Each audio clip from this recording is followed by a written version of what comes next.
Hey guys, welcome to Lala's Kitchenette. I'm Lala, and on this channel, we discover ways to elevate your cooking skills using ingredients you probably have in your own kitchen. If you're new here, welcome. Feel free to like, share, and subscribe if you like what you see here.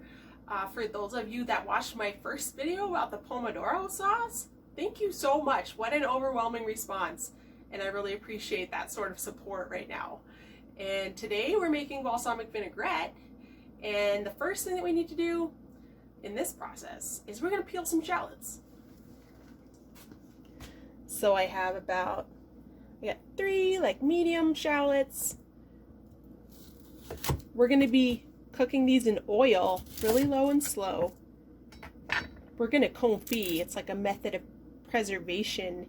And this oil you'll be able to use in a lot of other dishes, not just in your vinaigrette, but I swear it's going to be like the best tasting vinaigrette you've ever made.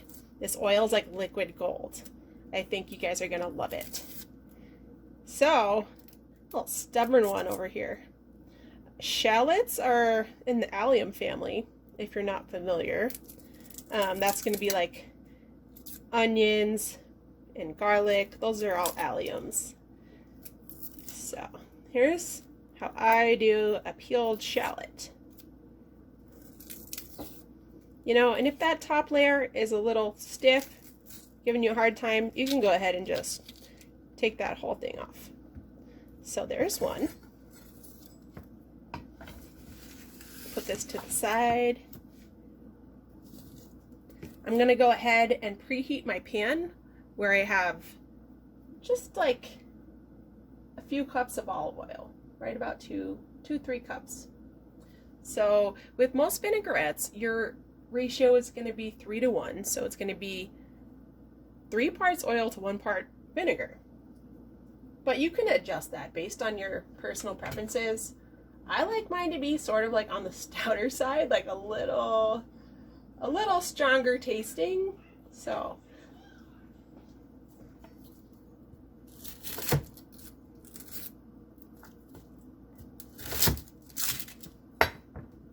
all right, shallot number 2. Go ahead and poke a little hole in there. Get this outside off there.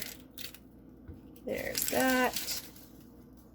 Yeah, the way that shallots taste is basically almost like a sweeter, more oniony garlic.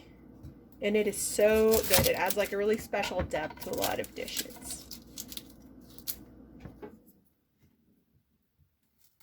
Sure you keep your fingers out of the way if you're peeling your shallot like that. All right, let's get this tough outer skin off.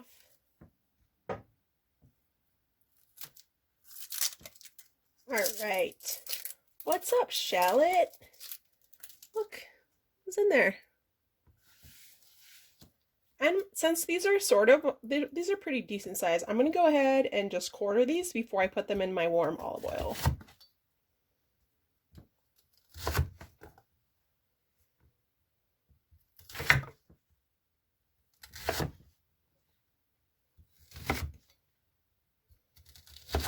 All right, and since these are kind of bigger pieces, I'm going to go ahead and put these in my pot of olive oil, which is at a pretty low medium heat. Because in this process, all we want to do is really low and slowly cook this to infuse the oil with those flavors of what we're putting in it. And when it comes up to its like barest simmer, I'll show you what that looks like. It should be like just a whisper of bubbles. Clean the garlic, cut off either end, get that outside off. See?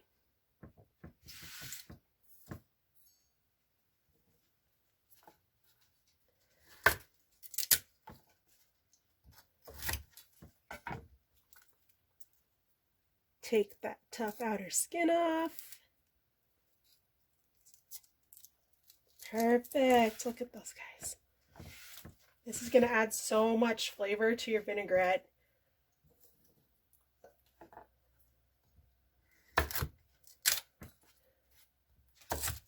Cut off either end. taken off the peel. And set that one aside too. All right.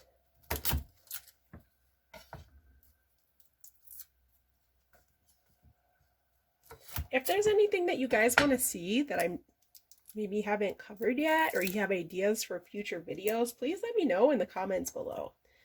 And that way, I really just want to help out everybody get through this time. We're stuck at home and, you know, like be productive and have a good time doing it.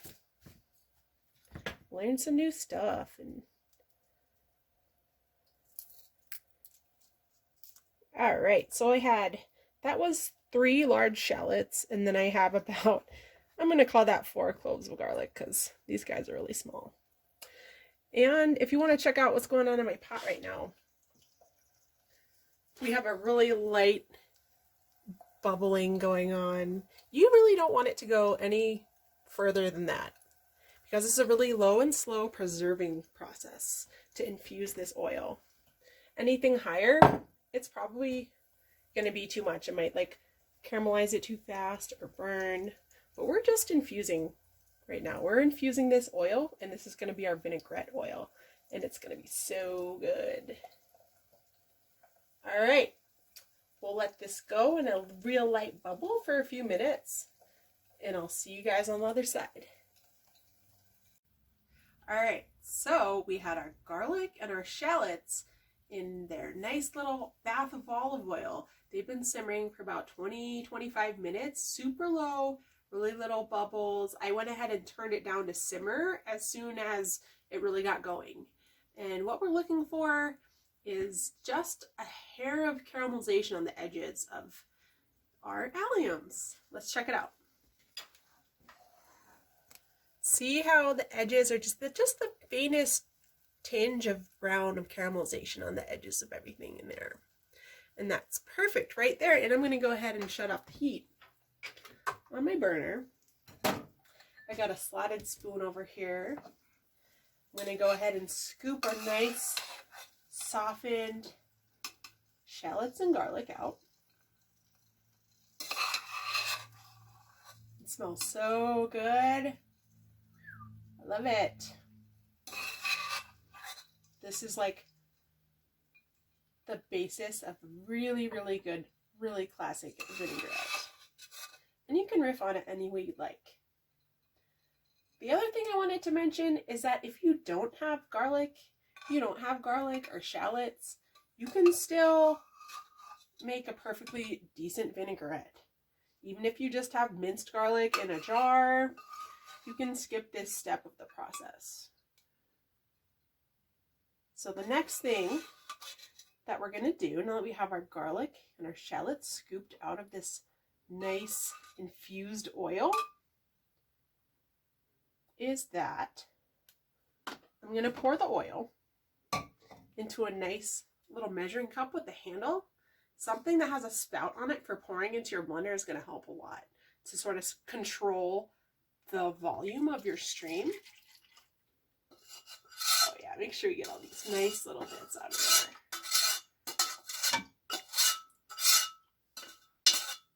That is awesome. Smells so good.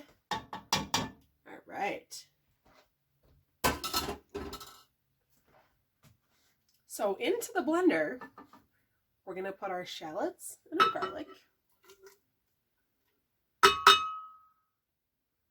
And then let me grab a rubber spatula real quick. Make sure we get all that goodness into our blender. All right.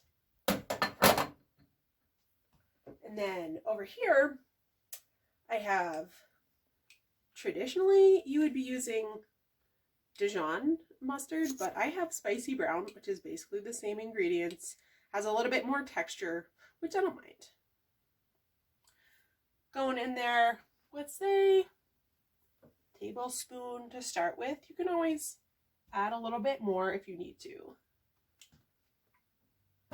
But that is going to help keep your vinaigrette emulsified. It will keep it from separating. Like this probably will barely even separate, like at room temperature, barely separate in the fridge. when you have your proper emulsifying stabilizers in it. And then, you guys know me, I got salt, pepper, and parsley, pinch red pepper flakes in my little spice bowl of magic over here. Go ahead and give about teaspoon, teaspoon and a half, depending on your preferences in there. And then we're going to add our vinegar. So today I'm going to use this vinegar. I have this other kind also.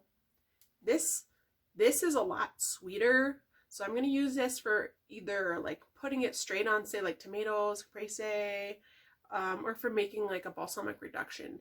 It's a little on the sweet side for me, and the fact that we caramelized our alliums is going to mean that we can go with like our base regular balsamic from the shelf of the store. Store-brand balsamic vinegar should be just as good. Alright, there we go. I like to swirl it around a little bit because sometimes there's like a little bit of settling that's happened, which is completely normal, and there's no problem with that. Like if you see any sediment in the bottom of your bottle, it's because it's aged for 12 years.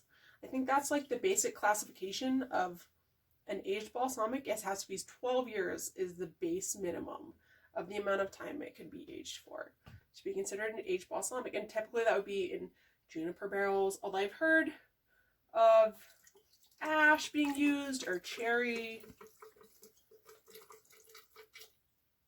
All right.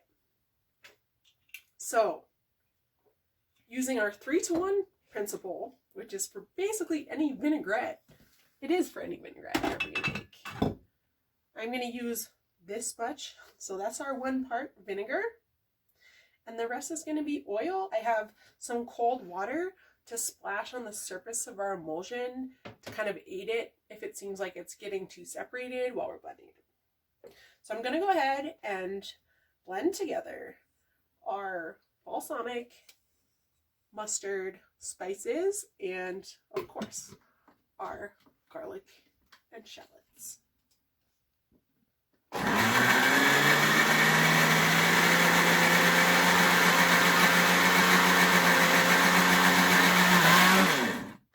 So I went ahead and did that just on the stir setting on low, because that's enough to really pulverize our alliums, which have been softened in their lovely confit bath of olive oil. So it's perfectly smooth. It's ready to start. We're ready to start adding our olive oil. So I'm going to go ahead and pop this middle cap out once I turn it on. Don't want to forget to put the lid on.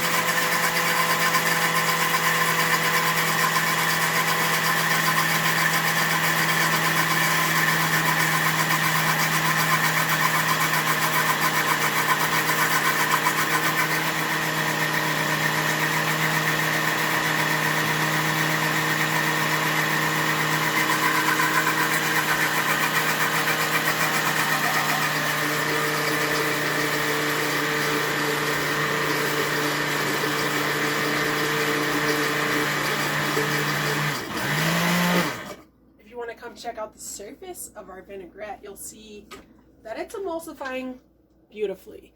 It's coming together. I need to keep incorporating my oil really slowly till we achieve our result, which is a perfectly emulsified vinaigrette. Let me turn this back on.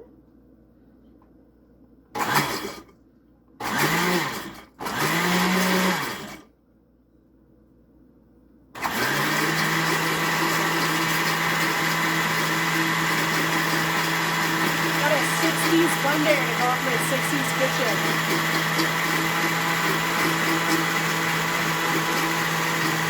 You really don't want to add your oil any faster than this middle stream.